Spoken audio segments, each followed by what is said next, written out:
whole pool deck went quiet for exactly the wrong reason. Not the kind of quiet that happens before something great, the kind that happens when people are trying not to laugh out loud and failing at it anyway. Lionel had shown up in cut-off jeans.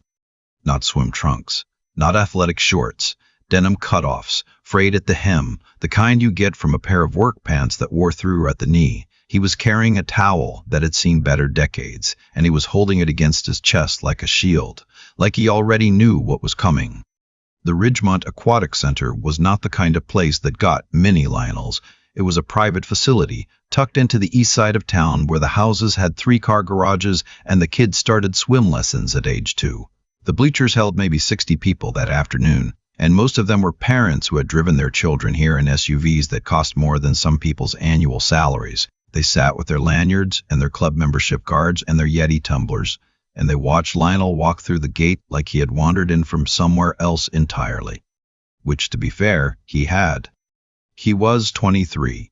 He worked the early shift at a distribution warehouse on the south side, the kind of job where you clock in at 4:30 in the morning and your back starts talking to you by noon. He had grown up 2 miles from this pool and had never once been inside it. The public pool in his neighborhood had been closed for renovation for 11 years. Nobody had gotten around to finishing the renovation.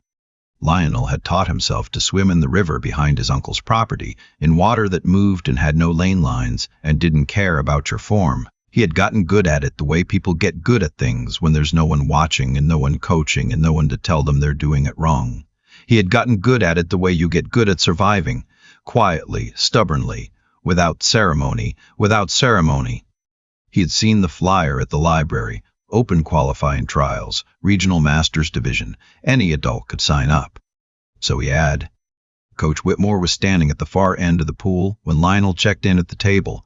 Whitmore had been coaching competitive swimming for 26 years. He had sent 4 swimmers to nationals and 1 to the Olympic trials. He had opinions about flip turns and breakfast and the correct way to enter water from a starting block, and he held all of them with the certainty of a man who had never had reason to doubt himself. He looked at Lionel the way a sommelier looks at someone who orders ketchup with a steak. "You're here for the open trials," the woman at the check-in table said. It wasn't exactly a question. "Yes, ma'am," Lionel said. She looked at his cutoffs. She looked at his towel. She found his name on the list, because he had registered online 3 days prior, and she handed him a paper wristband with the number 14 printed on it. Whitmore had drifted over by then. He had a clipboard and a lanyard with a whistle on it, and he had the practiced ease of a man who owned every room he walked into. "What's your event?" he asked. 200 freestyle, Lionel said. Whitmore looked at him for a long moment, not hostile exactly, more like a contractor assessing a wall and already knowing what's behind it. "You swim competitively before?" "No, sir." "Club, master's program, anything organized?" "No, sir." Someone in the bleachers made a sound, not a word, just a sound, the kind that carries. Whitmore nodded slowly. "Okay," he said, and wrote something on his clipboard. He turned back toward the pool deck and said, loud enough for the people nearby to hear, 200 free. This should be educational." The woman at the check-in table pressed her lips together. 2 of the other coaches exchanged a look. An older man in the 3rd row of the bleachers, gray-haired, wearing a plain blue polo shirt, no lanyard, reached into his jacket pocket and took out a small notebook. Nobody else noticed him do it. The trials were organized into heats, and Lionel's heat was last. He sat on a bench near the far wall and watched the other swimmers. They were good. They were very good. They had matching team caps and technical suits and the kind of muscle memory that comes from years of drills. They dove clean, and their strokes were efficient, and they flipped at the wall like the movement had been installed in them by professionals, because it had. Lionel watched all of it and said nothing. A kid, maybe 19, broad-shouldered, had the look of someone who had been told he was exceptional so many times it had become structural, walked past Lionel's bench and clocked the cutoffs and slowed down just enough to make a point of it. "You know this is a timed event, right?" the kid said. "Like they actually record the numbers." "I know," Lionel said. "Just making sure." The kid kept walking. The woman who had been sitting 2 seats down from Lionel on the bench, she was there to cheer on her nephew, who swam in the third heat, leaned over slightly after the kid left. She didn't say anything. She just shifted a few inches in the other direction, as if she didn't want to be associated with whatever was about to happen. Nobody stood up for him. Not one person in that building said a word. He sat there, number 14 on his wrist, and he waited. When his heat was called, he walked to lane 4. The pool was 50 meters, competition blue, with a scoreboard at the far end and timing sensors on the touchpads at each wall. He stood behind the block and looked at the water. He had been looking at water like this his whole life. Not this water, not this pool, but water. The river behind his uncle's place. The public pool when it was open years ago, when he was 8 or 9 and too small to be in the deep end and went anyway. Whitmore was standing at the side of the pool near the timing console. He had his clipboard still. He said, without particular cruelty, just loudly enough that it carried, "Everyone watch lane 4. I want you to see what an uncoached swimmer looks like. It's instructive." A few people laughed. Not everyone, but enough. Lionel heard it. He stepped up onto the block. He looked at the far wall. 200 meters of water away through 4 laps. He crouched into a starting position that didn't look like anyone else's starting position, because nobody had ever taught him one. The starter signal sounded. He entered the water.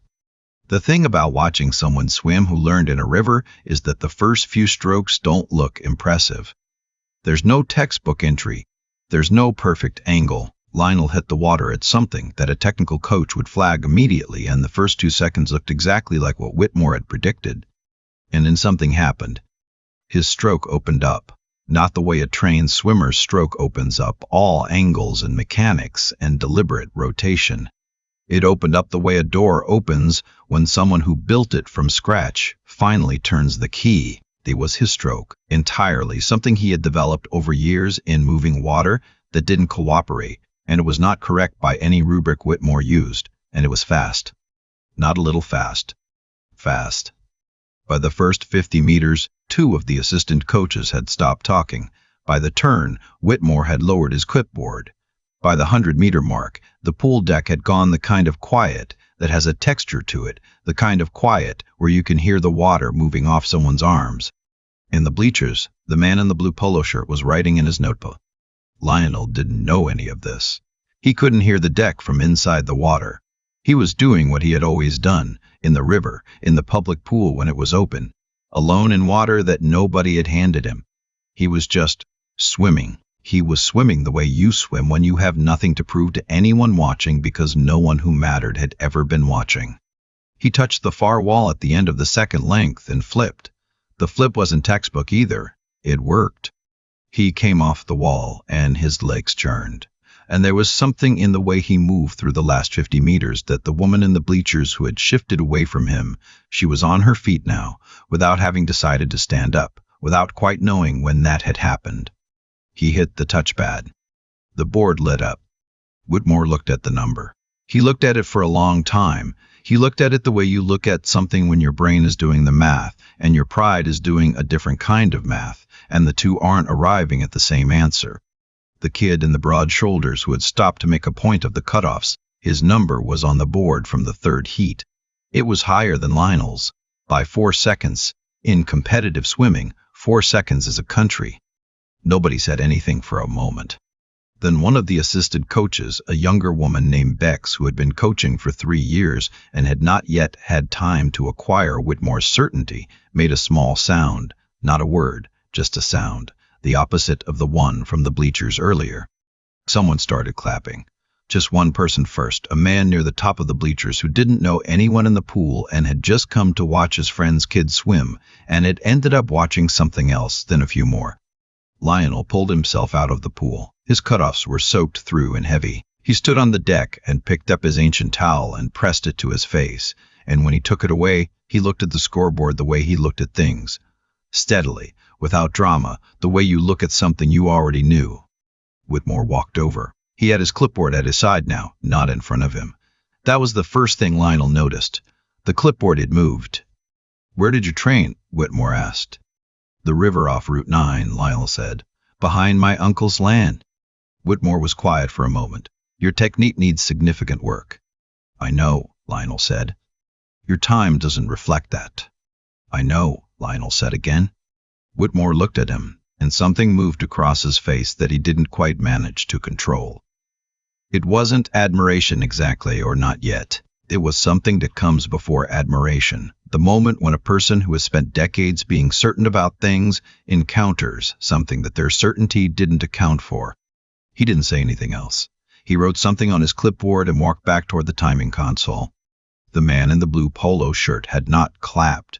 He had stayed in his seat while others stood, and he had kept writing in his notebook, and now he closed it and tucked it into his jacket pocket. His name was Gerald Okafor. He had been a regional talent coordinator for a national master swimming federation for 18 years. He had been asked to observe the trials as a favor to a colleague, and he had almost not come because he had seen hundreds of these events and they were rarely surprising. He watched Lionel pick up his soaked towel and his bag from the bench by the wall. He watched the kid in the broad shoulders walk past without making eye contact. He watched the woman from the bleachers, the one who had shifted away, walk toward the exit and not look back. Okafor stood up and walked down from the bleachers. He reached Lionel near the gate. "Excuse me," he said. Lionel turned. Okafor held out a card. "I'd like to talk to you," he said, "about training, about what's possible. Not today. Take the card, think about it. Call me when you're ready." Lionel looked at the card. It had a logo on it, and a name and a phone number. He looked at Okafor. "Okay," he said. That was it. No trumpet, no announcement, no moment where Whitmore came back and made a speech. The pool deck was clearing out, and the parents were gathering their children, and the afternoon was ending the way afternoons do, gradually, then all at once. Okafor went back to the bleachers to gather his things, and Lionel walked out through the gate into the parking lot, which was full of the kinds of cars he didn't own and didn't expect to own, and he stood in the afternoon light, with a business card in his hand and his wet cutoff slowly soaking through his bag. He had a 4:30 shift in the morning. He needed to get home. He put the card carefully in the dry pocket of his jacket, the inside one, the one that didn't have a hole. He called the number 6 days later. Okafor answered on the second ring, like he had been expecting it, like the 6 days were a reasonable amount of time for a person to sit with something before deciding what to do with it. The conversation lasted 22 minutes. Afterward, Lionel sat in his car in the parking lot of the distribution warehouse. He had called on his lunch break, and he looked at the steering wheel for a while. He had been told in various ways throughout his life that certain rooms were not built for him, that certain pools were not his pools, that certain futures had addresses he didn't live at. He had been told this in words sometimes, and more often in the way people move when you walk in, the shifting, the clipboard as shield, the remark made loud enough to carry. He had learned early to absorb all of that and keep swimming anyway. In the river. In water that had no lane lines. In water that didn't care about your starting position or your suit or what you were wearing on your legs. The water just moved, and you moved with it or you didn't. There's a version of the story where someone in that pool deck stood up when the kid in the broad shoulders made his remark. Where someone said out loud that talent doesn't announce itself with the right equipment. Where Whitmore didn't make the comment about lane 4 being instructive. Where the woman on the bench didn't shift away. That version would be a better story. It would also be a less honest one. What actually happened was this. A man showed up somewhere he wasn't expected, and he did the thing he came to do, and one person who had been around long enough to know what he was looking at reached into his pocket and took out a notebook and wrote something down. Sometimes that's how it works. Not with fanfare, not with an apology from anyone who should have said something earlier. Just a card in your hand and a number to call and a decision about whether you're going to pick up the phone. Lionel picked up the phone. By the end of the following month, he had a training slot at a facility 40 minutes from his warehouse. He drove there 3 mornings a week after his shift ended, still in his work clothes, changing in the parking lot. Bex, the young assistant coach who had made that small sound after the scoreboard lit up, had taken the job as his primary trainer. She had called Okafor the same evening as the trials and asked about the swimmer from lane 4, and Okafor had given her the card he'd already passed on.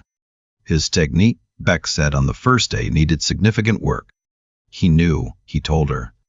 But his instincts, she added, were the kind you couldn't teach. That part he didn't say anything to, he just got in the water. I keep thinking about the moment Lionel picked up his soap towel and pressed it to his face. Not the moment the scoreboard lit up. Not the number. Just that. A man with a threadbare towel, standing in a place that had already decided what he was, doing the quiet thing of drying his face. There's something that happens when you watch a person absorb humiliation without flinching, and then do the thing they came to do anyway. It doesn't look like strength in the movie version of strength. It doesn't look like defiance. It looks like Lionel walking through that gate with his bag on his shoulder and getting in his car and driving home because he had a 4:30 shift and he needed to sleep. That's the part most people miss. The courage isn't in the dramatic moment. It's in the 11 years of swimming a river that didn't have lane lines, alone with nobody watching, building something real in the dark. I think about the difference between what Whitmore saw and what Okafor saw. They were looking at the same swimmer. One of them had a system for understanding talent, and that system required the right equipment, the right background, the right address. The other had spent 18 years learning that talent doesn't consult your system before it shows up. That's not a small difference. That's the whole thing. Intelligence isn't just accumulating knowledge. It's having the honesty to update what you think you know when the evidence in front of you demands it. Okafor reached into his pocket and took out a notebook. Whitmore lowered his clipboard. One of those is harder than it looks. And then there's what it took from Lionel himself. Not just the swimming, the decision to call the number 6 days later, the 3 mornings a week driving 40 minutes after a warehouse shift, changing in a parking lot. Most people, after a room full of strangers laughs at them, after a coach makes a public spectacle of their lane, after the woman on the bench shifts away, most people don't make that call. Most people carry the weight of that afternoon as evidence of what they were told, which is that certain doors were not built for them. Lionel carried it differently. He put the card in the inside pocket, the one without a hole, and he kept it dry. That's persistence in the truest sense, not the kind that requires applause, the kind that functions in the absence of it, in the silence between the scoreboard lighting up and the parking lot emptying out, in the 6 days before the call. What I've come to believe is that what happened to Lionel was not luck, and it was not a miracle, and it was not a story about one extraordinary person. It was the result of something he had been building for years. The integrity to keep doing the work without recognition, the sharpness to develop something real without anyone handing it to him, and the will to walk through that gate anyway. Cutoffs and all, number 14 on his wrist, knowing full well what the room had already decided. The room was wrong. Rooms often are. The question is what you do while the room is making up its mind. Lionel got in the water.